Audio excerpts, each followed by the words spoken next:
it's not about the drivers of democracy.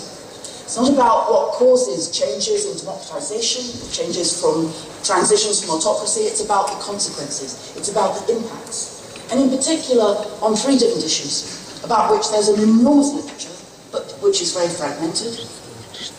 When democratic governance changes, when countries move, as we've seen in places such as Egypt and Libya, from absolute autocracies and go through stages of elections, what difference does it make for economic growth and prosperity?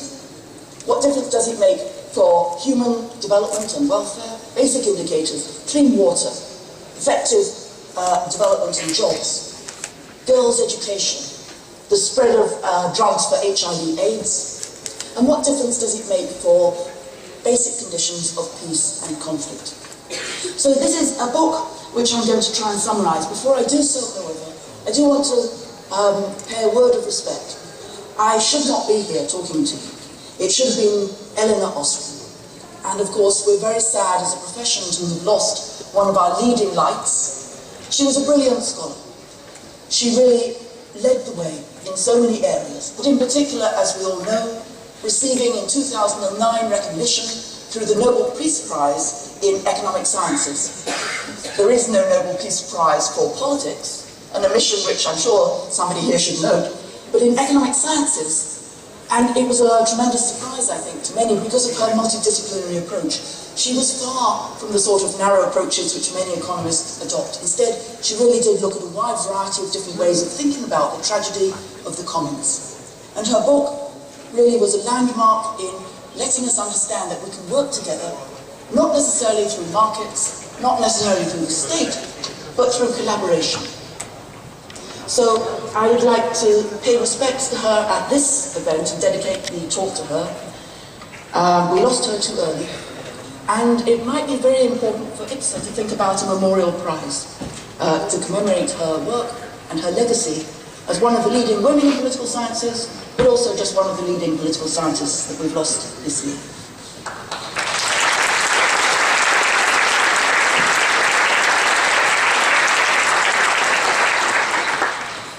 So, onwards with the talk.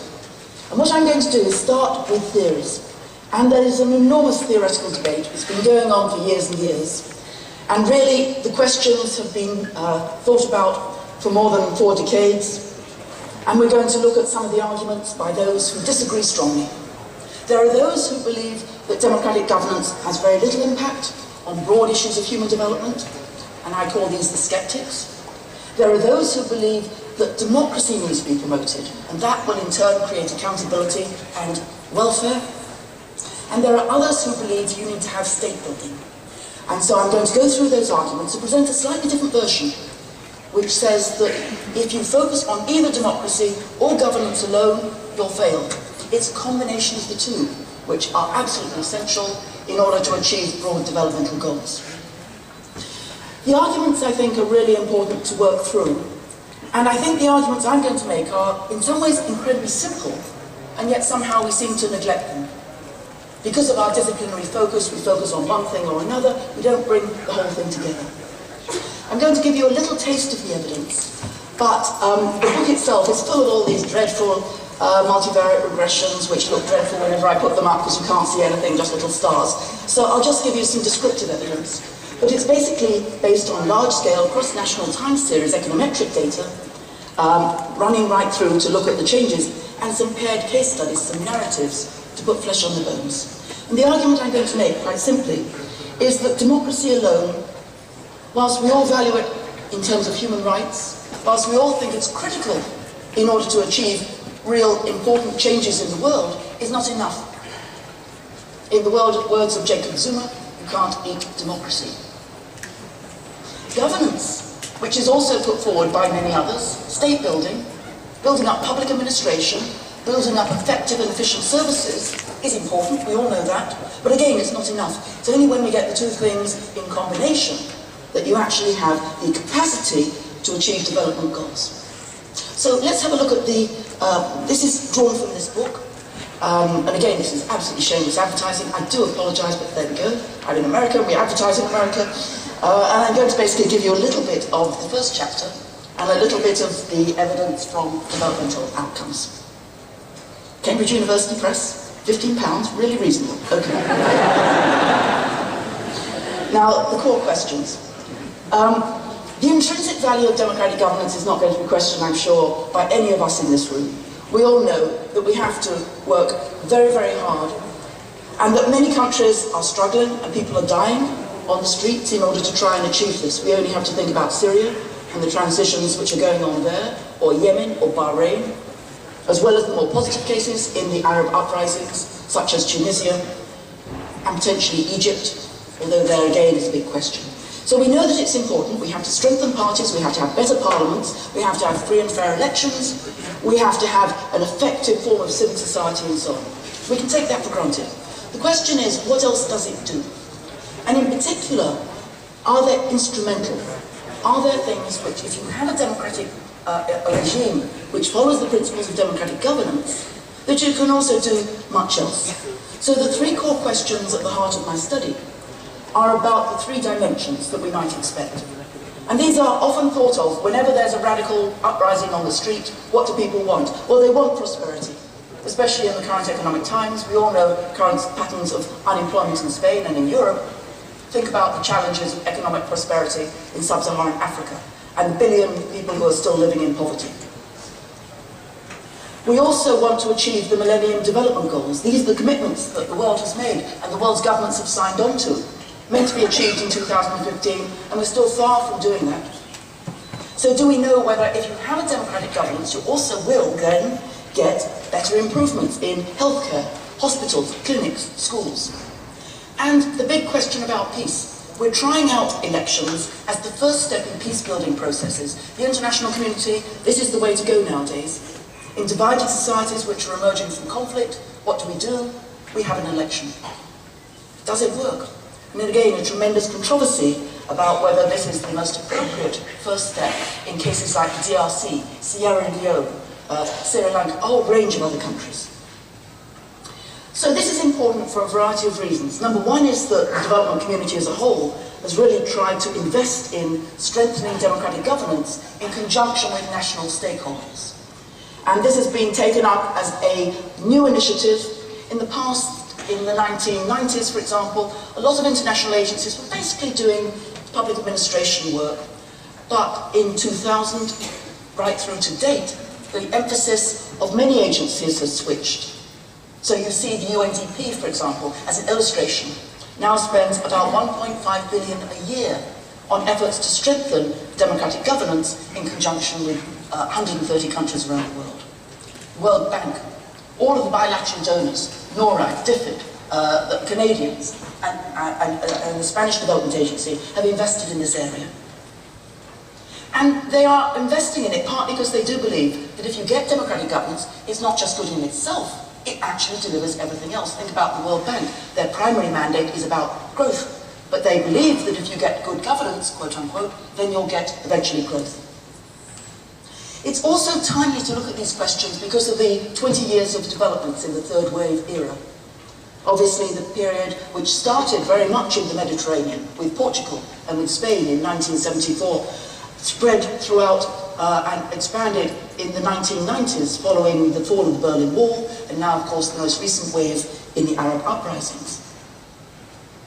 And people in many countries expect that things will get better, that their living standards will improve once these developments have happened. Well, we know that there have been tremendous changes in democratization, and this just shows you and illustrates some of the contrasts which we're all very familiar with. Look at the ways in which some countries during the last 20 years just stylized to look very simply at 1980 and the 2010, using the very basic indicator of Freedom House in a standardized 100-point scale. You can see how countries have really moved up sharply, whether it's South Africa, Korea, Chile, Mongolia. I was in Mongolia, and they're sandwiched between two countries, Russia and China, which makes the climate really quite inhospitable. They're still a very poor developing country, although achieving tremendous economic growth, 17% in the last year. Think about that, US.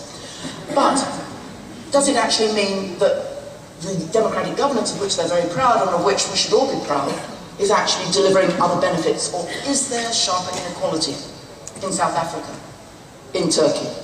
And of course, some countries have stayed stable or made minimal progress, and some have declined, such as Zimbabwe or Sudan.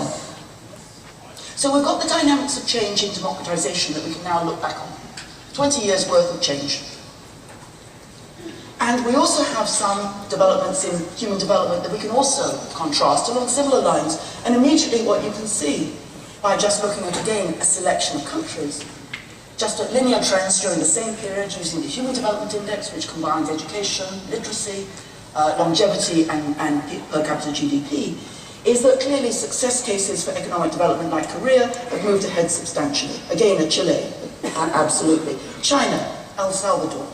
Different regions, different countries, different cultures, they've all moved up.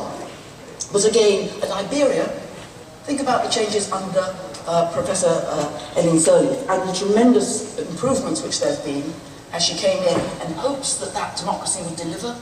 Economic development and human development so far seem to remain elusive in one of the poorest countries around the world. And of course, in DRC and Zimbabwe, again, we see the decline. So the key question is, are these two things linked? Does democratic government link to all of these trends? Well, again, let me just emphasize the context of the MDGs. And I just looked online, and we've just had, the last week, Ban Ki-moon, the Secretary General of the United Nations, talk about the changes in the MDGs. These are the core goals, again, which we've committed to. We're meant to get there by 2015. Time is running very, very short. And the clear lesson, if you look at all the indicators, is that yes, there are some successes. In some of the targets, we are reaching those goals, but success is uneven between countries and regions. Africa, in particular, sub-Saharan Africa, is a long way behind. And I'll just quote what Ban Ki-moon said in 2015. We project, we estimate, we're going to have 600 million people worldwide who'll still lack access to an improved water source. One of the most basic things. And by the way, one of the problems that women face much more than men. Almost 1 billion people, the bottom billion, will still be living in dire poverty. And that's extreme poverty, not just a generous measure. Hunger will remain a global challenge. Mothers will continue to die needlessly. Preventable diseases are not being addressed through adequate sanitation. We know how to make solutions to these things. Some of these things are not rocket science. We're spending billions on whizzing things around, which I don't understand, and yet still we're living in pervasive poverty on some things like bed nets, or food, or a basic immunization. Biodiversity or climate change is clearly a problem which is not just affecting the Western world, but really many, many nations which are in the tropics. So we need more actions. So that's the background. So I thought we need to look at this a bit more and really think it through.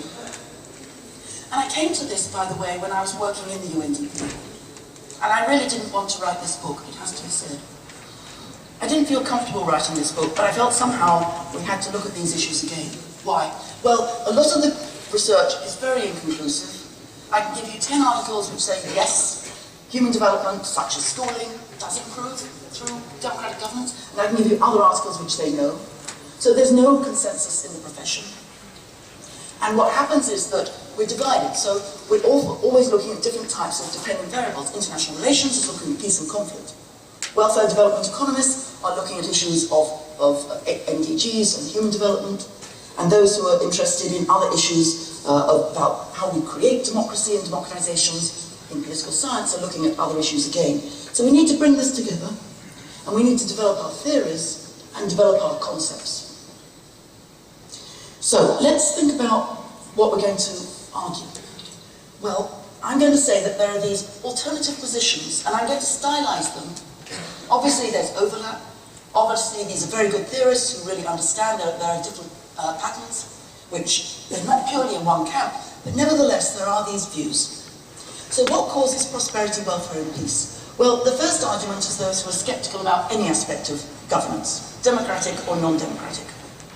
If we think about a situation like Liberia, or Haiti, or Mali, or any of the other poorest countries, the least developed countries, what creates growth? Well, clearly, geography, economists say, is one of the key factors. If you live in the tropics, there are all sorts of issues which make you far more problematic than if you live, for example, in Central Eastern Europe or in Latin America. Why? Natural resources. Do you have oil? Do you have minerals? whether that's positive or negative. Physical capital, infrastructure, do you have roads, do you have communications, are you linked into the world? How far can you access international trade routes? Technology, the digital divide, issues of communications, and how far are you vulnerable to basic tropical diseases, and to natural disasters such as floods in Bangladesh or problems of malaria. And how far do you live next to countries where there are spillover effects? Again, think about the effects of conflict in Libya and how that's totally destabilized one of Africa's most democratic countries, which was Mali. And now they're heading for a civil war. So it could be that geography is destiny. And of course, social structure is also emphasized to be important. So things like how divided your country is by ethnic identities, whether it's tribal, whether it's based on other forms of religious or linguistic divisions. Colonial histories, it might be that you inherit a long path, so the French and the Spanish and the British colonies have had different pathways. Social inequalities, rich and poor, human capital, education, population size, large countries are more difficult to achieve growth perhaps than small. So there are lots of factors which might mitigate against any role for everything in democracy and governance. Plausible? Possibly. And certainly if I look through the literature, all of these people have said, for one reason or another, in a wide variety of well-respected studies, that democratic governance doesn't matter. So think about Tversky et al.'s study on democracy and development, widely cited, 2000, and they looked at the evidence very carefully, and they said basically, it's a wash. You can be a democracy or an autocracy, it does not make any difference positively or negatively for growth. You're not penalized as a democracy, but neither do you have any benefits. A meta-review by two authors, whose name I will not pronounce, says that over 84 studies basically came to the same conclusion, that there's very little impact of the type of regime on growth. Others, like Michael Ross, a very influential article which says that although we hope that democracy delivers welfare, measured in his case by data on child and maternal mortality, in fact it's not so. If we look at outcomes, democracies spend more, they don't actually achieve more. Well, that gives us grounds to pause. And again, in terms of international relations, the most influential recent work by Mansfield and Schneider, in a long series of articles published since 1995 right through to 2007, says that although again we hope in the beginning of that transition, in the Libyan case, that we have an election, and we hope that that's the conditions to get people to talk and to create normal politics. In fact, it might create worse conditions because you exacerbate nationalist rhetoric, and so you might even get more civil war or more belligerence against other countries. That transition step is incredibly fragile, very dangerous. Sometimes it succeeds, many cases no. And of course we all know, if we think back to political science literature of Lipset, that in fact we can reverse these causalities anyway. Even if you find a correlation, Lipset would say that of course it's development which drives democracy, not necessarily the other way around. The more the middle class, the more the professions, the more access to the media, the more educated, then the more you have the social basis for democracy. So in Jacob Zuma's words, you can't eat democracy. Now for us as a profession, of course, that's rather sobering as a conclusion if we accept it. And it certainly says, well, despite everything we do which is intrinsically important to strengthen human rights, the basic challenges which are going around the world aren't ones which we can directly address. But there are at least two other schools of thought. So we do have many leading lights who argue that democracy promotion, in fact, can produce very real, concrete, material benefits in people's lives. And here I'm thinking about people like Mort Halperin, Joseph Siegel, Michael Weinstein, who've just republished their book in 2010. And they argue in the poorest societies, all sorts of indicators show real improvements in terms of schooling, in terms of healthcare. Larry Diamond has argued this, Tom Carruthers, and look at the quotation from Michael McCall, and he, again, has written a book saying that promoting democracy should not be on the back burner of American public policy or American foreign policy. Why? Because democracy has clear advantages, he claims. Obviously, they represent the will of the people and constrain the power of the state, but that's a democratic benefit in itself. They They avoid the worst kind of economic disasters. Here he's referring, of course, to the classic Amartya Sen argument. You don't get famines in a democracy. Oh, by the way, you do get many other natural disasters, but you don't get famines. And he also argues you don't get political horrors like genocide. And of course here he's echoing some of the work by Davenport. And again, we can think around the problem of the cases of genocide around the world. And you don't get the Sudans happening in many democracies, but we can question some of the borderline cases. On average, economic development is equal, but democracies provide more stability and therefore more peace. So, yes, there are skeptics, but yes, there are those who really do believe that democracy matters, it benefits it. And the last perspective in the literature is what I term state builders. I tried different words for this, but this really goes back to Sam Huntington and his classic work in 1968. And this says, we do believe that democracy is important, we're not questioning that, that's our overall value, but you don't get there in one step. First you build the state, first you build the conditions of stability. You have to have law, you have to have the courts, you have to have a civil service, you have to have local government, you have to have public administration. In the most fragile states around the world, don't jump to democracy by implication, don't jump to elections as the first step in the attempt to create legitimacy, instead move towards the basic rule of law, the constitution people can agree upon, and some security, which is so vital in countries like Afghanistan or Iraq. And if you don't do that, this state-building view basically says that we're naive. We hope democracy will work, but it won't. And this has been strengthened most recently by a range of different writers, basically from 2004 onwards, a lot of American writers thinking about foreign policy in America and thinking about the Iraq case in Afghanistan, certainly said we're underestimating state building. And it's also been strengthened by what we can term the second generation Washington consensus amongst economists. And as you know, the mantra of good governance has now been taken up by everybody. If it didn't alliterate, by the way, I'm sure we wouldn't use the word so much. But there has been an institutional turn. What that means is basically economists have discovered institutions. Now, we knew institutions were important all along, but they've discovered them, which is good. And so in particular, property rights and rule of law. So my argument is different to all of these three. So what is my argument? Essentially that we need to pull these up, integrate them together.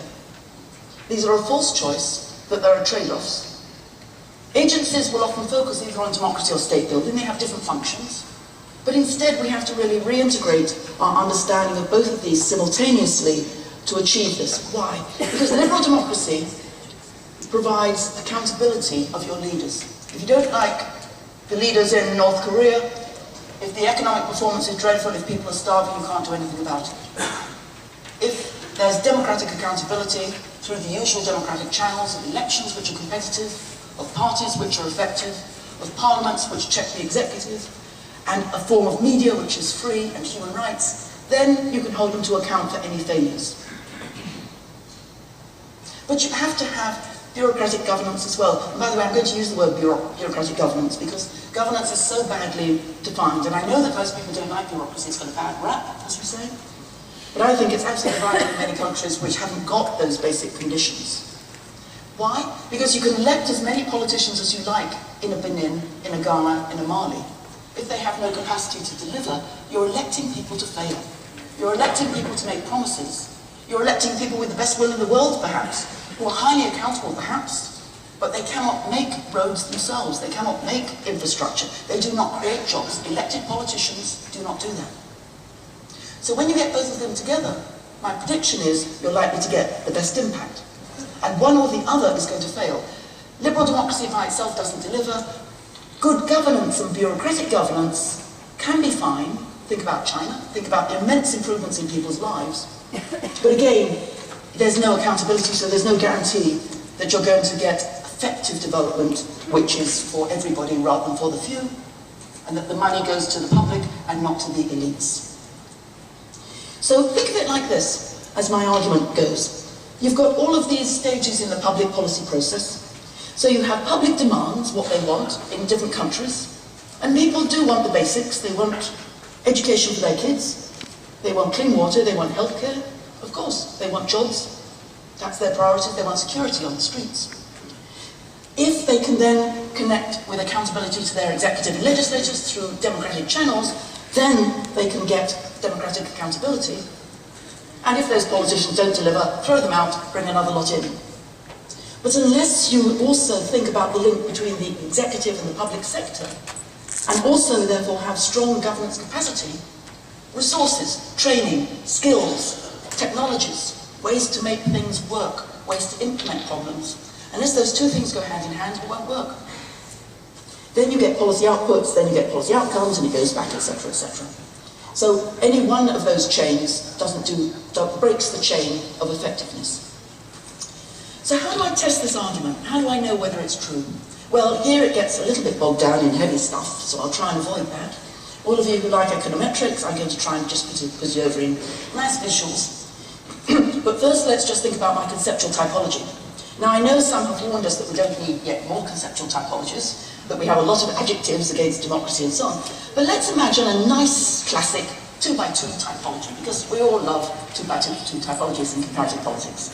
So on the one hand, going across, we have democracy, and the quality of democracy in terms of restricted voice and accountability, a Burma until recently in the most extreme cases, or an inclusive voice and accountability, a Sweden. And then we also have the quality of governance. Is it limited because there are no resources and skills and very little infrastructure? Or is it expensive? A good welfare state, good public administration, good services that can be delivered. So you can think of this as a type. And here's just an example, a kind of hegemonic type to exemplify. So Singapore is clearly going to exemplify a country for me which has restricted political rights due to the dominance of the PAP, but yet everything works, everything's efficient, you go there, electricity turns on, there's law, there's security, there's everything that people feel comfortable in their lives. Chile, I'd argue, is one which combines both nowadays, and I'll demonstrate that with a bit of evidence later on. Tremendous growth, and again, those from Chile can talk about it in more depth. Marta, where are you? But anyway, we have some countries which have neither, and that's the Somalia. And then we have some countries which have got a growth of democracy, and by the way, this is many countries around the world. They've had elections that work, but they haven't got services. They haven't got public administration. So I'm calling these, according to my definition, I know it's rather jargonistic, I do apologise, I kept on trying to find different words for this. This is what came out. Bureaucratic democracies, so that's a Chile, that's a Sweden, that's a country like Spain, where you get services and you get democracy. Patronage autocracies, these are countries, as we mentioned, like Somalia. They work primarily through clientelism, they work through favours, they work not because you're part of a government service, but for friends, and they are autocracies with very few human rights. And then we also have the other two categories of bureaucratic autocracies, like Singapore, and patronage democracies, like Ghana. And I'm predicting that when we think about the most effective performance, it's clearly going to be the bureaucratic democracies which combine both of these which work. And let me emphasize, this is not simply the affluent OECD post-industrial states. There are many countries which have really transitioned in the last 20 years, like a Latvia, like a Chile, which have moved into that category, as we'll see. So that's the one which I'm betting the house on. That's the one I think is going to work. And this is the one which I'm arguing is going to have the worst performance.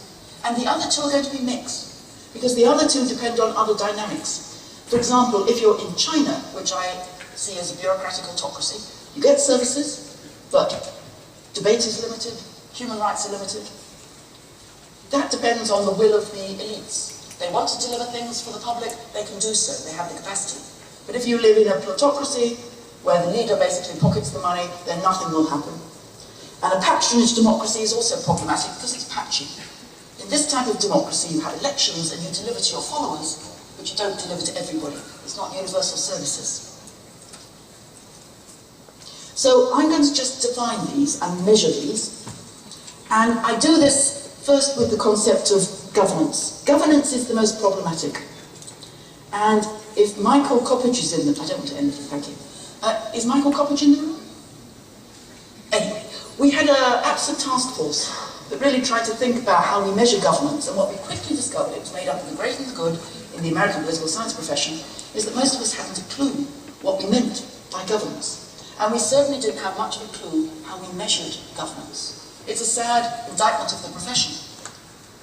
So I looked at the World Bank, and I found that fairly incoherent. It doesn't have a real sense of why all these 6 things are seen as governance. There's outputs, which are part of inputs, there's all sorts of things. And in the end, I went right back to the classics, Max Weber, because you can't beat the classics. And I went back to ideas of bureaucracy. And so it's, in this sense, governance is the capacity of the state to protect citizens, the most basic duty. Everybody agrees. You have to have security in Iraq and Afghanistan. If not, you've failed. And to manage the delivery of public goods and services. Not that the state has to deliver, not that it has to run the hospitals, but it has to manage it. And I measure this pretty inadequately, but by the only measure we have, essentially, which goes back for any time period, the Quality of Governance Index, which looks at bureaucratic quality, lack of corruption, and law and order. I use that as a scale, and I dichotomize my states. Democracy is easier because, of course, we're always using the standard polity or Freedom House, so I basically adopt that. So democracy, liberal democracy, is the capacity to influence the regime authorities within your nation state. And of course, Bob Dahl is where we always look. And in this case, I'm using Freedom House because it gives us the broadest range of countries. If you use polity, although it's more precise in certain regards, you lose a lot of countries around the world, which really limits your ability to do global comparisons. All the smaller nations, island states, are totally eradicated. So, what's the pattern? Well, this is the pattern. And I wanted to point this out to show you the current situation, roughly. This is from 2008, the most recent that we have developmental data. And you can see, if you can, look at some of the countries, roughly where they fall. I know it's very small, but what I've done is I've highlighted the 4 cases so you can see the broad pattern. First, if we look up at the top here, you'll see Singapore. So that exemplifies many of the countries. They have good services, but poor human rights. And countries like Vietnam, tremendous economic growth. Qatar, United Arab Emirates, Tunisia, China, Syria, are all in that category. Syria has no problem with state capacity. They can use the security services to suppress their people very effectively. And they could also use it for good. In addition, we have a lot of countries in this category here, which are essentially bureaucratic democracies. Now, of course, the Scandinavians come at the top. So Finland, Denmark, Iceland, that's not a surprise. But look at some of the others. So we have Chile, we have the Bahamas, we have South Korea, the Czech Republic, Croatia, Taiwan, Slovenia, Slovakia, Poland, Namibia, India, Botswana, Tanzania, Indonesia, Argentina, Lithuania. So this isn't just rich countries, many middle income, but not just the rich. And these are countries which have now managed to consolidate services and democracy very effectively. If one looks at the indicators, of course, they're limited, but essentially their rating is very similar to countries like Australia, Ireland, etc. Here, what you have is a lot of countries down the bottom in the bottom left-hand quadrant, and Ghana is here.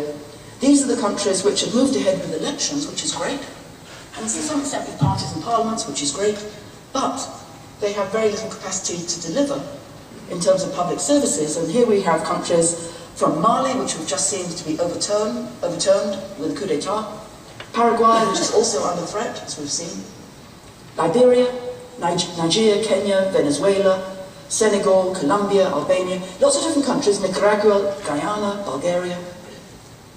And then over here we have the countries which are the worst of all worlds, the Somalia right at the bottom, but Congo tried elections, violence is just as bad as it ever was, Côte d'Ivoire, maybe it'll work, maybe it won't, Iraq, well, Togo, unfortunately still an autocracy, Angola, Guinea, Libya. By the way, this was before the Arab uprisings, but you get the drift. And if I was to go back a bit, and just to show you the map in the early period of 1984, you see there's a big contrast. So in this period, things are kind of tight, and a lot of countries have moved to become patronage democracies. That's been the biggest shift in the world. If I look at the situation 20 years ago, they're much more dispersed. Many more countries were autocracies, But many more countries were also patronage autocracies, and far fewer were the patronage democracies. So let's have a look at the evidence. Does it work? And I'm sorry if I'm going on, I am going on for too long, but never mind. I'll show you the slides, and then we can open it up for Q&A. So I've got 3 dependent variables I'm testing: economic growth, human development, and peace and conflict. And I've got lots and lots of controls in my multivariate model to keep all my colleagues happy. At the Kennedy School, whenever you give a presentation, the first thing the economists say to you is, but you haven't controlled for. It's the most famous thing that we always have. You have endless. So, location, area size, fractionalization, population size, internal conflict, cultural traditions, and also global trends. Michael Ross makes a very good point, which is that if the world is going up in certain development benefits, then we have to control for that, along with all the other aspects that are structural that you can't change. What do we find? Well, technical challenges. I won't bore you with this. The book goes on about it forever. It's terribly difficult to do this work. To have faith in these numbers. You've got reciprocal causation, clearly, Lipset. Omitted variable bias. Lots of models leave off 1 or 2 things, and there's no consensus about which variables you put in. The measures are dreadful half the time. There's measurement error. We only have it for some countries, often the richer countries, and there's a whole bunch of countries where the data is totally unavailable, often the worst autocracies. Somalia, you do not have data in lots of these issues. And it's non-random. So, let's look at the results, and then I'll sit down and we can Q&A. First, let's look at the basics, economic growth. What's the relationship between growth and the type of regime? And I'm going to, as I said, give you descriptive results to summarize things rather than my multivariate, which nobody can understand in a big talk. So this is real growth per capita, standardized in purchasing power parity, like we always should do. And immediately you can see that it is the bureaucratic democracies, as predicted, which have the highest level per annum over this 20-year period of economic growth, about 2.5%. If Europe, if Spain, if Greece, if Italy and Ireland had 2.5%, I think you'd agree we'd be happy. It isn't the 17% of Mongolia, but basically 2.5 is great. And you can see that there's very little difference in the middle group, patronage democracies, some work, some don't, bureaucratic autocracies, some work, some don't. But we can also see that the worst case, the patronage autocracies, the case which have both clientelism and lack of human rights, have average growth over this 20 years, half the level of the most successful cases, 1.2. Moreover, this helps to explain what's going on. These are the patterns of growth over time in each of my different types of regimes. And you can see, if you look in the bureaucratic democracies, that they kind of go up fairly stably. But look at the patronage autocracies and what happens. Tremendous booms, periods when, for example, oil prices go up, copper goes up, natural resources suddenly rise in price, and so they get a growth. But worse, it then suddenly goes down. The bottom falls out of that market. There's a change of leadership, the country becomes unstable. There's a war or there's a conflict, whatever the reason. And unstable growth, boom bust, as we know from Britain years ago, is sometimes the worst, even if the overall level on average achieves some effective growth now and then. And the other countries, again, patronage autocracies, when there's an oil spike, can go up, and there can be particular patterns. So you get better economic growth in bureaucratic democracies, and you get more stable growth. And that's important for planning. And to just give you a few figures to understand how much we're talking about here, what I've looked at here is just controlling for your type of regime. So I'm looking at those countries which remained stable in each of these categories to look at how their income per capita has changed. So in the stable bureaucratic democracies of the world, income has gone up from about 17 to 29,000 per capita. Obviously Luxembourg is in the lead, but many other countries in the 20,000 or so range. The bureaucratic autocracies, and remember this does include countries like China and Singapore, have in fact gone down slightly on average. And this is partly because some of the Middle East countries that were so dependent on revenues have had problems in diversifying. And the other countries are so much further behind. Patronage democracies have gone up a bit, a couple of thousand, but really a lot of them are still mired in poverty. And the patronage autocracies have got worse. That's the countries like Somalia or DRC. So despite the consensus, which I do think exists in economics, that democracy does not have an impact, democratic governance does. So that's the first lesson that we can draw from the evidence.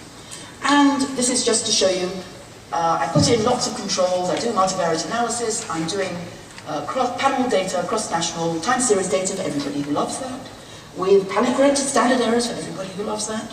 So it's all kosher, basically. And when I do all of this with very long tables in the book, ultimately you can see that liberal democracy in the first model by itself does not prove significant once we control for X, Y, and Z. Bureaucratic governance by itself does not prove significant, but the two together, whilst not the strongest factor in my model, are important. They contribute significantly across my cases, and I've got over about 6,000 cases over almost 100 countries over a 20-year period. Well, what about welfare? Does that follow a similar line? Here again, I'll just show you the descriptive evidence. This is the Human Development Index, the best we have in the world. It's a 100-point scale. So Sweden is up there, Somalia is down there, and as you can see, there's a nice linear trend. So again, it's the bureaucratic democracies which do the best. Now, of course, I'm sure you're saying, but look, a lot of the bureaucratic democracies are rich countries, right? So of course they'd do better. So let's control for that. Let's just look at the poorer developing countries and see what the pattern is. Do they do better for education? Do they do better for girls' education? Healthcare. So here's just a few things you can look at.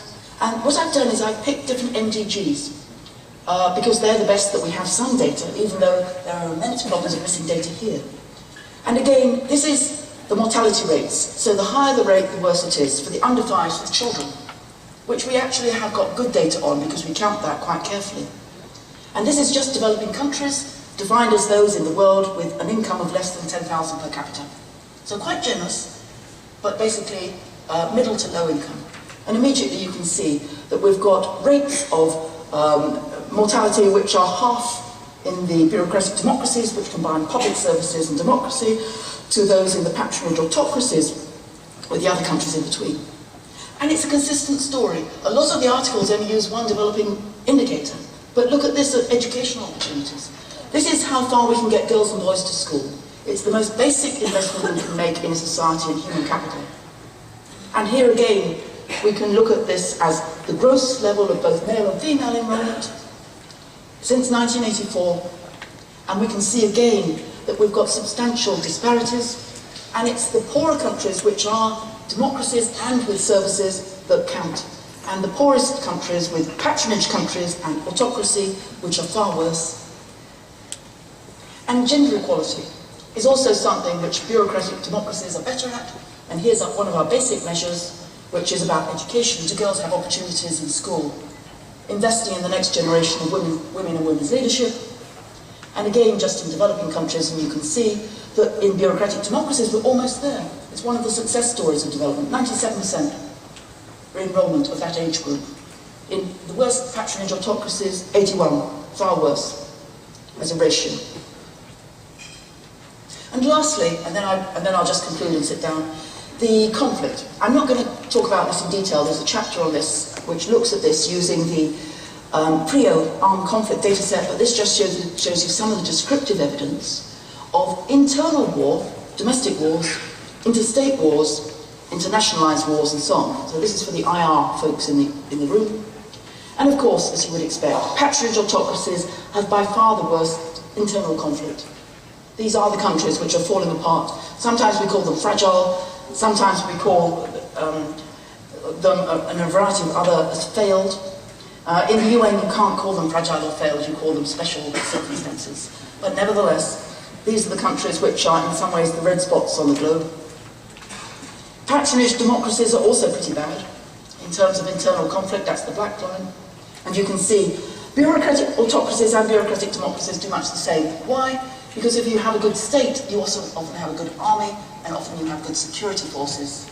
And so that basically allows them to deploy to create security. One, though, is more through repression, and one is more through consolidation and legitimacy. So to conclude, it's a simple message, and I don't know why everybody isn't saying it, it just seems so obvious, but we need to somehow bring it back to mind. And just yesterday, for example, when we're looking at varieties of democracy, there is no indicator, and you see, they have 400 variables, brilliant, marvellous, wonderful resource, nothing on governance really as far as I can see. But we need to consider both. And as a profession, we cannot keep on emphasising liberal democracy without emphasising public administration.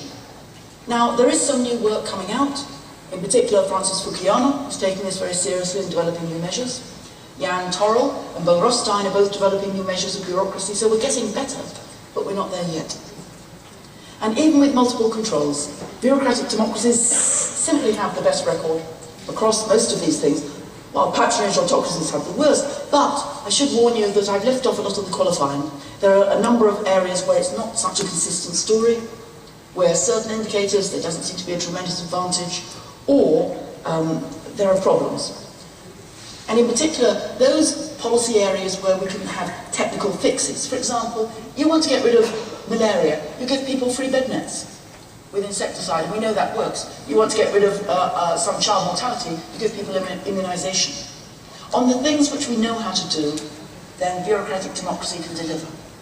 On some other things which are a bit broader and more difficult, like longevity, it has much less of a clear impact on our MDGs. And in the book, as well as the numbers, for all of you who hate numbers, I also do include paired cases. So I want to look at the process. So for example, I compare Botswana and Zambia.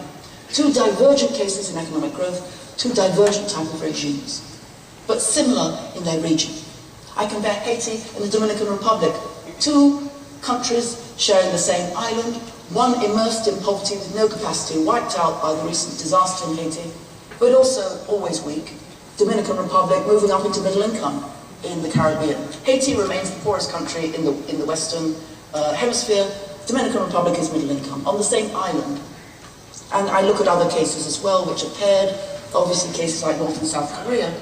And in all of those paired cases, it can't be geography, it can't be culture, it can't be colonial legacies and fixed factors like physical territory, because these are neighbouring states. So democratic governance, I argue, is the process which helps us to understand how to achieve the MDGs and broader goals for the globe. So the implications for political science is we have to have better measures of governance. And it's shocking that we don't, in some ways. It's amazing that we don't. And that the international community, the public policy community, that they need to balance their programs. And you can't simply have an election without following up with providing public services in the governments. All you're doing is electing people and investing millions of dollars so that they fail. They cannot produce security, they cannot produce services, they cannot alleviate poverty, they cannot produce jobs. But you can't also just state build without democracy in the modern age. We're committed to human rights and legitimacy, so you have to do it all. It's rather like women, we have to have it all. And doing it both is a challenge for our priorities, but I think it's a worthwhile challenge. And we just need to really think through this and think about this as a challenge which is shared in the world and in political science as well. And you can always find more details, of course. Everybody knows me as PippaNorris.com. So all the chapters are available along with, I don't tell my publisher that, of course, along with the book which comes out next month or the month after. Thanks very much.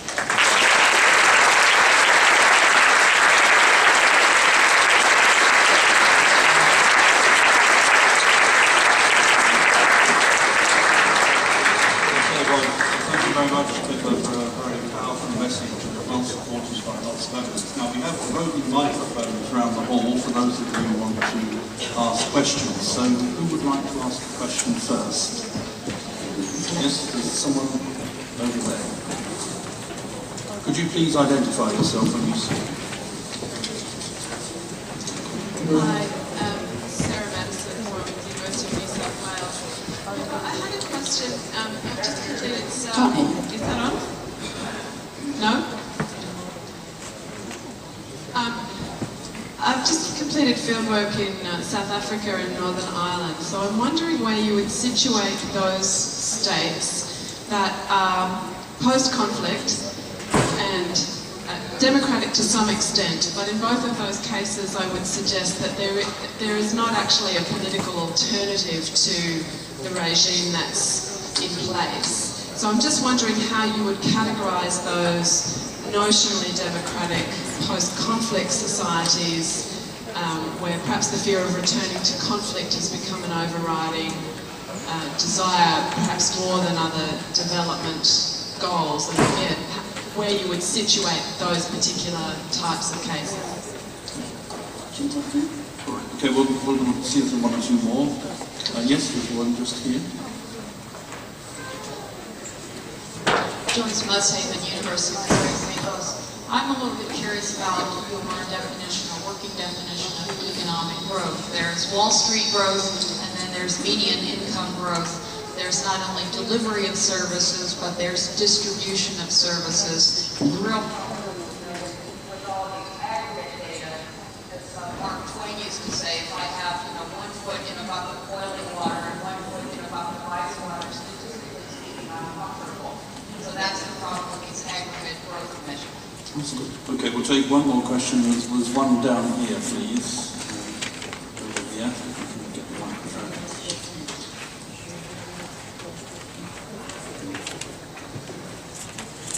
Thank you. Patrick Manaski from Jagiellonian University, Poland. One of the most important conclusions which you offered us, and thank you for the excellent lecture as well, is that the democratic accountability and governance capacity should be considered equal. Of course, it seems to be very rational, but I have a feeling that if you underline much stronger on the governance capacity, we might go to the certain consequence, which might be the oligarchy. Yes, sure. Let me come back to those and then we can ask some more. And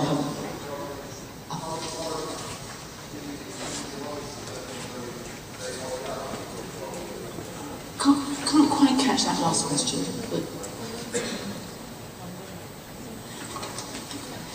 did you catch that? Okay. Let's try again. No, my point was quite simple. If we put a stronger underlining on the governance capacity, we might be trapped by the oligarchy tendencies. What to do, how to overcome this important challenge? Good.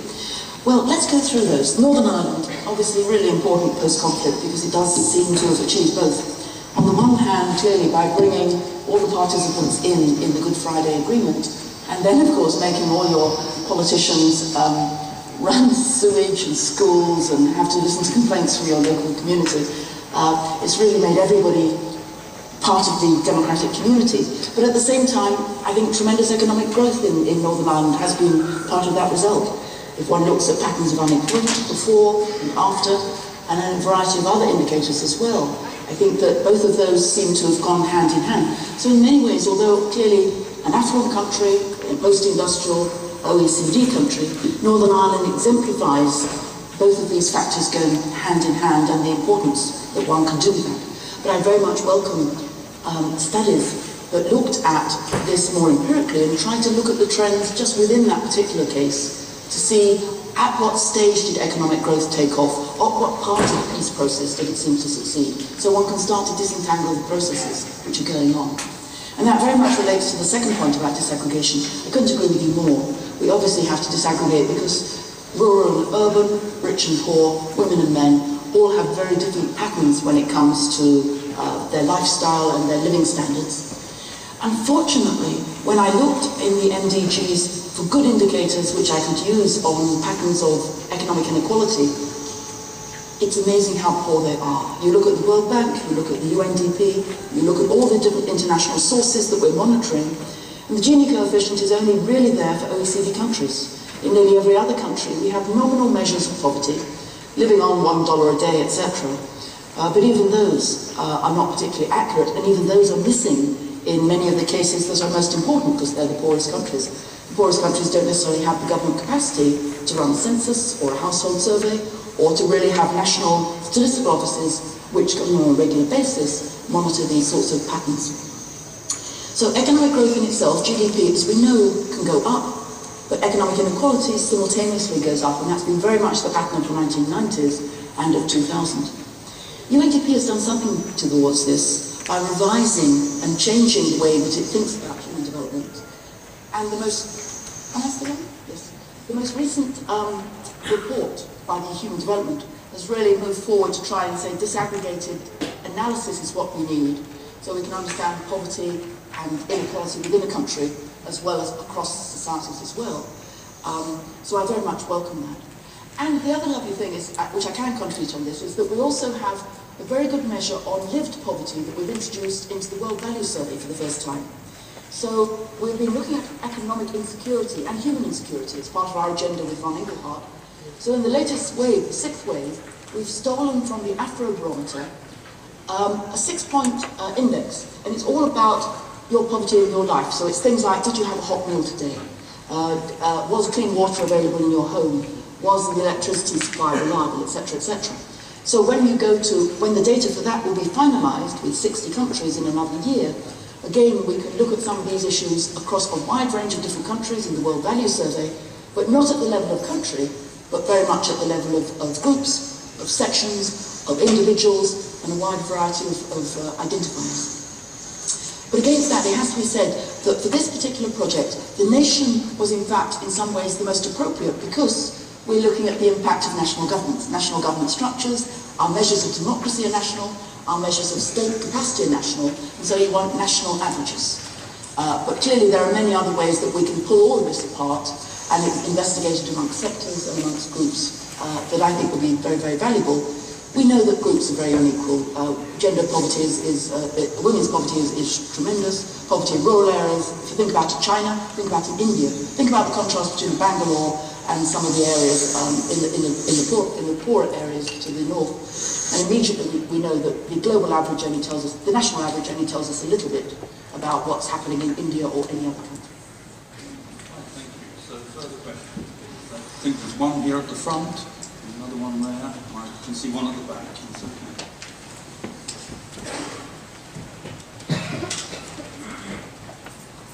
Yeah, thank you very much. I am Christian Akane from Nigeria.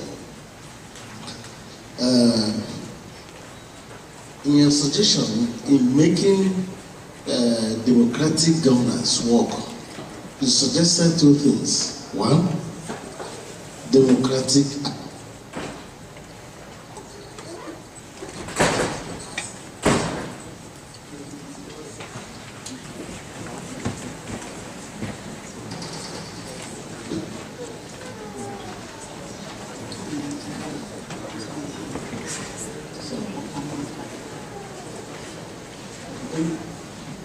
in this process, what is the role of the civil society?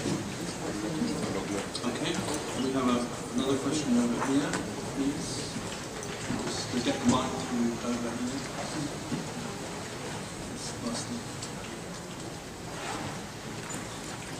Thanks. Can you hear me? Yeah. My name is Oliver Escobar from the University of Edinburgh in Scotland. Yes. Actually, it follows up nicely from the gentleman there.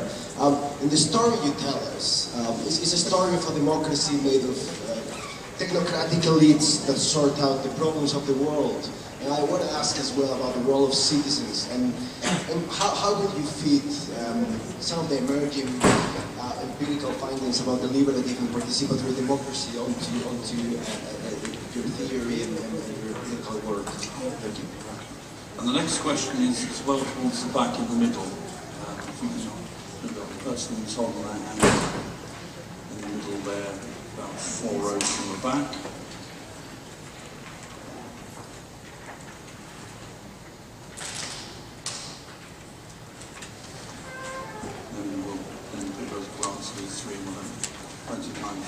Thank you. Luis Mendez from Mexico, working on leadership, political leadership.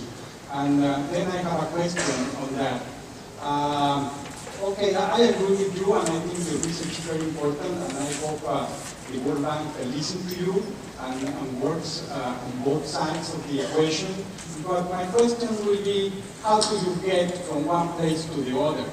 Is a question perhaps different from the research you're doing, but still I wonder if you have given any thought on if you are Ghana or you are Singapore, how do you get to be Chile? And what the role will be, in this case, not only for the civil society, but for political leaders how they can get nations to go from one place to the other. Thank you. So again, a good range of questions, and let me try and respond. First, civil society's role, and is that important? Absolutely. And it's important for both sides of the equation. On the one hand, it's really important for service delivery nowadays, especially where governments are failing. We need to be able to deliver. Now, remember, my definition of government capacity was not that they themselves deliver all the basic services that the public needs, but that they work to manage, to be accountable for, but in partnership with many other organisations. So where there are problems of schooling or healthcare or other sorts of initiatives which NGOs can mobilise around and actually help alleviate poverty, then that's absolutely vital. And as we know in the Middle East, for example, that's been very much the role of NGOs where states have failed. On the other hand, civil society is also vital for democracy, because unless elected leaders are held to account, unless there's something beyond every 4 years, every 5 years, unless there's effective human rights being argued about, unless there are pressures to make sure that there's freedom of the press and that the leaders are held accountable and are transparent in what they do, then of course democracy fails as well. So it's both sides, it's not one or the other. And improving CSOs and improving their capacity is very much part of what the development community has to do. Technocratic elites. No, I'm in some ways against technocratic elites. Remember, I'm talking about elected officials plus effective technocratic elites. In other words, it's a combination of the two.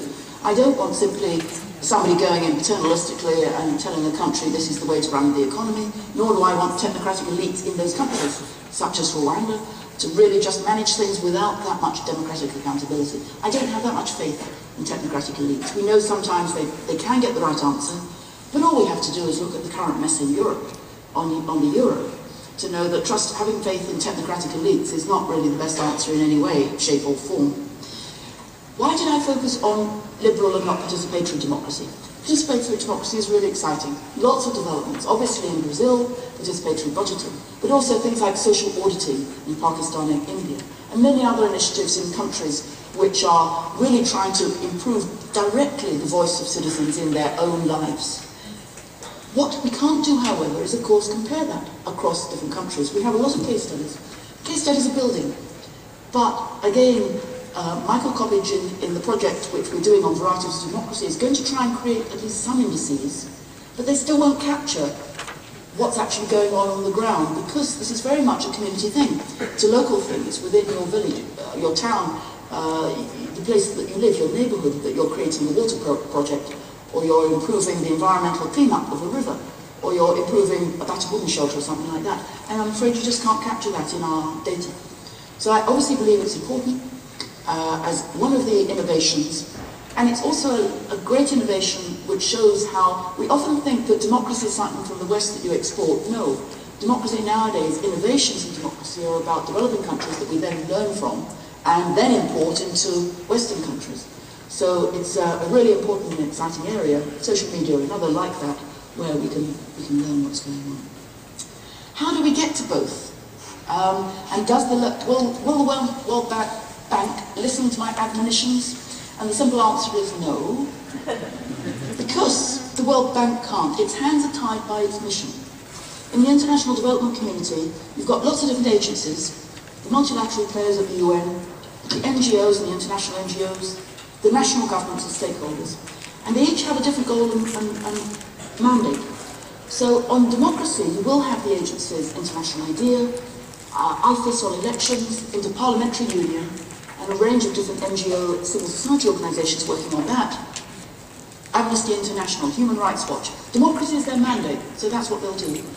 Then you do have some others, like the World Bank, who work much more on anti-corruption, public administration reforms, trying to strengthen central ministries, and other agencies within the United Nations, UNDESA, will focus on public administration training 101. But there's very few, as a result, that come together. And it's part of the reason this is so fragmented, and we lack the coordination that we need to understand that both things are necessary. So IFIS has a really great assistance for an election, but nobody goes in to help that elected minister provide any sort of budgeting for their services, or any form of new technological innovations within the ministry or the local government that would allow them to deliver what they promised. Or you do the services, but you don't do the democracy. So we're just fragmented. And we've known that for years. One of the initiatives that was 10 years ago was the idea that aid needs to be joined up, just like we joined up government in Britain. So we need to know what we're doing much more, and you don't simply have different agencies with targets of opportunities. But I have to say that really in the real world it's still targets of opportunities. You get an invitation, you get an opening, you go in, you do it, you hope it works. But the coordinating mechanism, as everybody admits, is very weak, and it's political. So what NORAD does for the Norwegian development is not what necessarily the French do, it's not necessarily what the Canadians do, and it's not necessarily what, for example, Qatar has been providing, or some of the Chinese aid in Africa. So the world is divided about the priorities of democracy or governance, and not surprisingly the international aid community, and we are as a profession as well.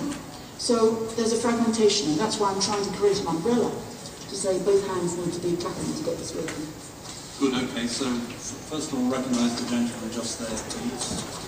Question. I am Chris Sike from South Africa.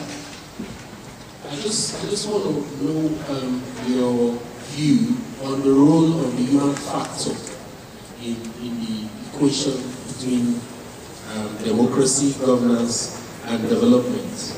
The human factor is a new paradigm that criticizes the human development paradigm in terms of focusing on the role that people, the quality of people, play in bringing about good governance, in bringing about democracy, bringing about development.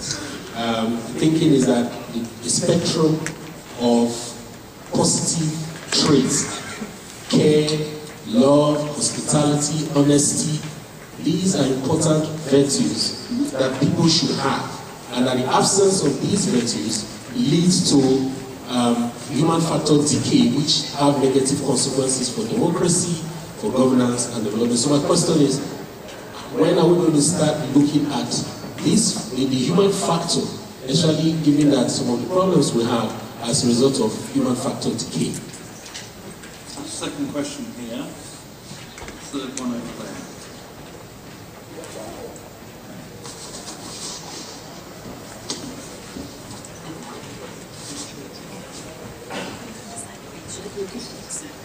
Down here. If you wanted to stand up when you asked your question, I can really see you. Perfect.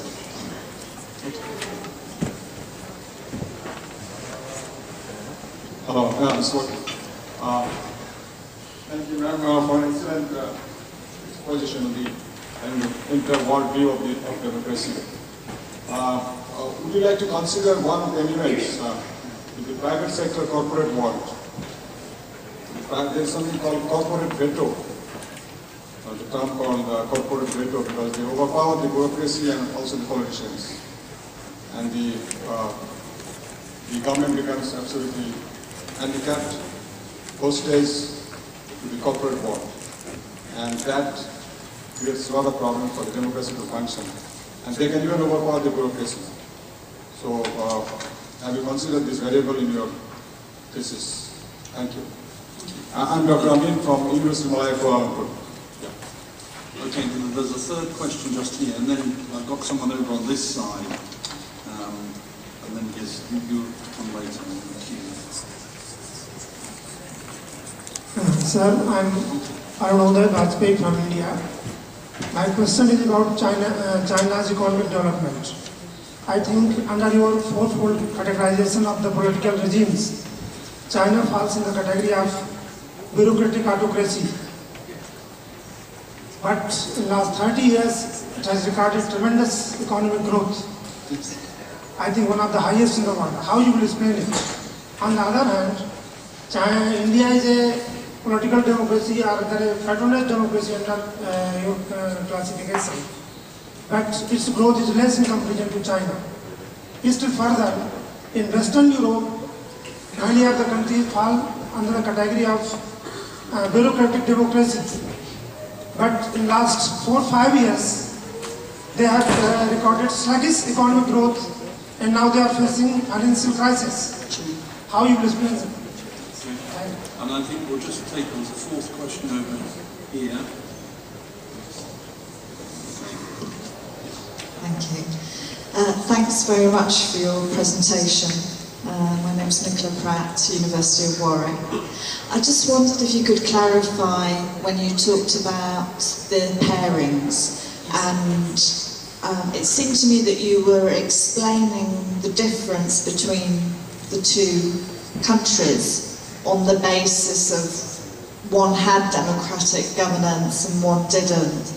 But what explains why this is the case? I mean, what explains why one country would get democratic governance and another wouldn't, given their geographical approximation?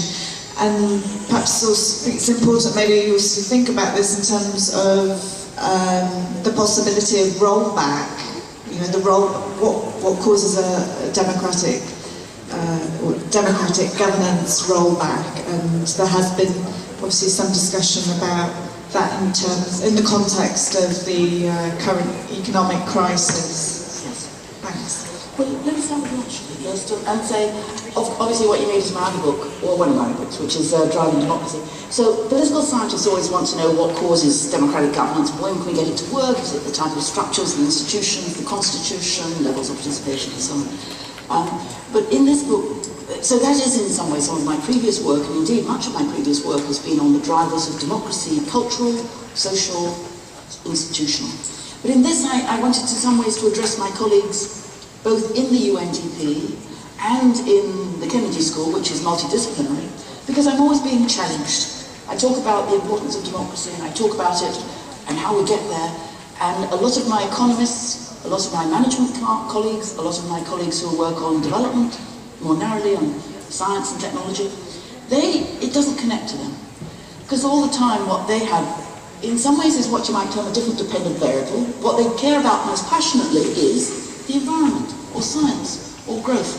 So I was trying to make the bridge between what we know about our concepts of democratic governance. By the way, again, we have to take it back from the economists. The economists do not understand our concepts, and as a result, they use words which are similar, but they mean very different things. Danny Roderick, for example, says institutions are important, and governance institutions are important, and this includes property rights. I'm sorry, I'm not sure that that is actually a governance institution as I understand it.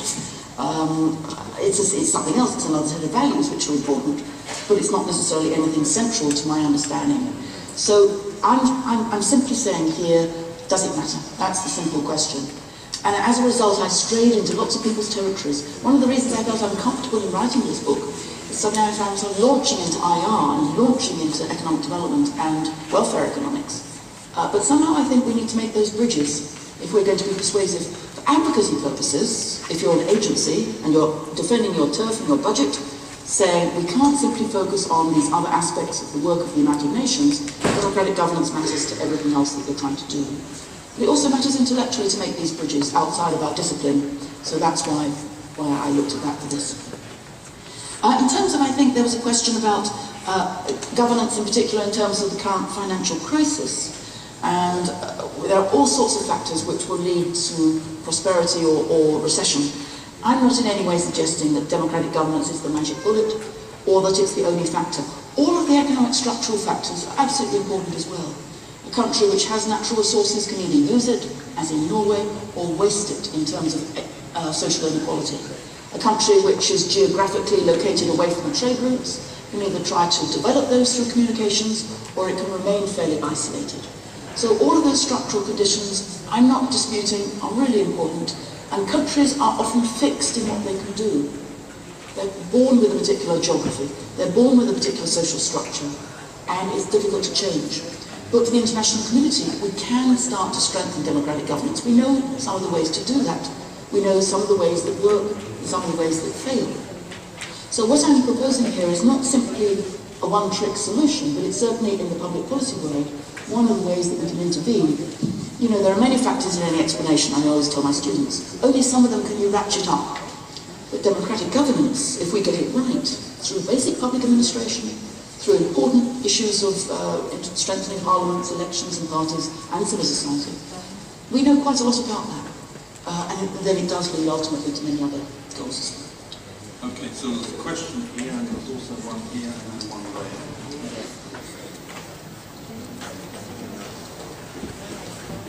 My name is Frank Hunter from Frankfurt. My question is, how far can we really identify cause and effect in the relationship between democratic governance and welfare? And linked to that, in how far can you present a model that makes assumptions about causality? Of course. You have a question again, I think.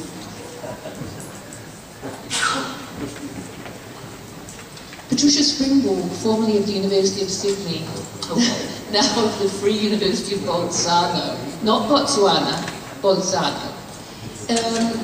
I liked very much your talk, but it struck me that what you're telling us is that we should be doing what we're doing already better.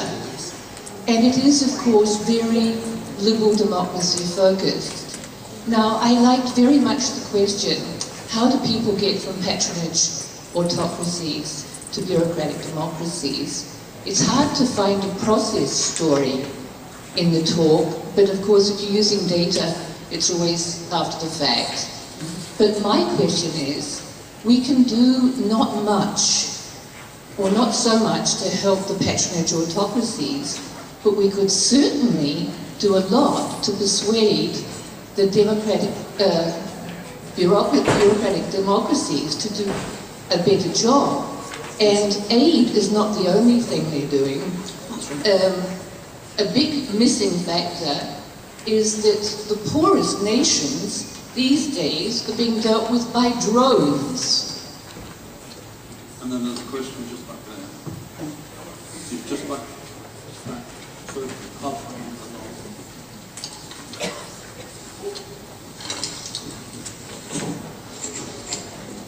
Thank you very much. Gabriela Cantú from Tecnológico de Monterrey in Mexico. You mentioned accountability as a very important factor in making democratic governance work. But what type of accountability mechanisms would you think will be more effective to promote this? Because, for example, in Mexico, it's really hard for the common citizen to understand accountability, because when you inform your citizens on what you're doing, but there's nothing, no action after that in the part of the government, people think that accountability is a myth or is something that is an illusion from academics. But what kind of mechanisms will you consider more effective, like administrative sanctions, or we can go to the extreme of removing from the mandate someone that is not giving results because people is feeling very unsatisfied on how political institutions are working, and this leads to a great challenge on democracy. Thank you. Thank you. So let's go through causality. Incredibly complex to try and disentangle all of these things, because the lipstick thesis, we know that development does normally help promote democracy, democratic governance, because you have the resources, you have the middle class, you have the professional training, you have education, you have human capital. So it should make a difference on the quality of democracy and governance. But what I've tried to do is disentangle that using cross-national time series data with panel surveys, with lags and panel-corrected standard errors. So have a look at the book for the actual more technical side. I still think in the end of the day, to be persuasive, you need to tell the stories, and that's why I bring in the paired cases. Because the paired cases are ones which I've selected to have a common neighbourhood, region, culture, physical location, common origins colonially, often in the 1960s, but which totally diverged. And then one can start to say, so why does a North and South Korea, as the obvious cases, diverge in such dramatic ways in their per capita income, in terms of their ability to feed their people, etc. And how does the timing of changes in democracy and governance affect the other indicators? So one needs to look at the narratives as well, and that's precisely why I use paired cases as a way. Also, by the way, my numbers are hopeless for any practitioners because nobody understands anything. So you have to tell a story at the end of the day, and the narratives do that. UNDP, how to do these things better? Absolutely, we need to really strengthen a lot of our work in all of these areas. And it isn't just about development aid by any means, it's very much technical assistance, it's knowledge management. And I'd argue that quite a lot of the things we do know how to do well, but we're not doing. And I think one of the reasons is that there is a liberal bias with a small l. And so often if one takes, for example, the NDI, and you analyse what their focus is about, it's very much within the classical liberal tradition, which distrusts the state. As a result, They're very happy to work on rule of law, understood as constraints on executive power. They're very happy to work on liberal elections as a way of producing accountability on the media, transparency. But if you were to say to MDI, let's go and really improve the ministry, let's really make sure that they have the technical skills and the equipment, and they have a lot of staff who are well trained, and let's try and make sure that local government has a lot of effective public administration training in the universities. It's not something they do, really. It's not their priorities. So that liberal mistrust of the state, which is very American, but it's also, of course, neoliberalism spread very widely, I think has influenced a large part of what we do. Not in the UNDP, which has always emphasized both pillars. And when I helped at the UNDP a few years ago. I headed up democratic governance practice. And we developed the strategic plan, and we always had both democracy and capacity building for the state as the two legs of our plan, because that was what we found we could do as an international organisation. But most international agencies don't try and do both, unfortunately, and I think they should. And lastly, on the media, well, yes, there has to be effective media to have democratic accountability. If the media doesn't report what the government does, if the media doesn't cover debates in campaigns, etc., then of course the public can't hold anybody to account. So transparency is important. And this, by the way, is a little bit part of my new project, which is just being launched. Since I'm advertising my book at the beginning, I'll advertise my new research project at the end, which is on electoral integrity. And this is about why elections fail and what can be done to improve them. And many, many elections fail in all sorts of ways, as does the media within campaigns.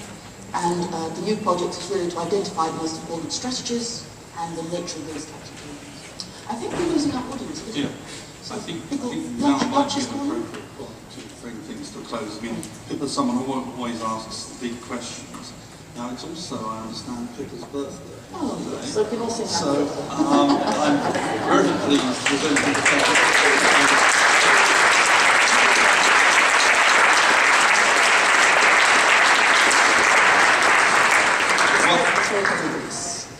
It's beautiful, lovely. Thank you so much. Ice cider. Okay. And one final announcement. You can all join me. There's a small mistake in the programme. The President's plenary appears at this time as well as its proper time. So the President's plenary is in here at 5 p.m. this evening, when you'll have another chance to hear from Pippa. Oh, I'm sorry, but this is on a different topic, I promise. So I encourage you to come along to the President's plenary at 5 p.m. And it's not just me, it's a whole bunch of us. Yeah, it's a whole bunch. So thank you for coming along today. Thank you. Thank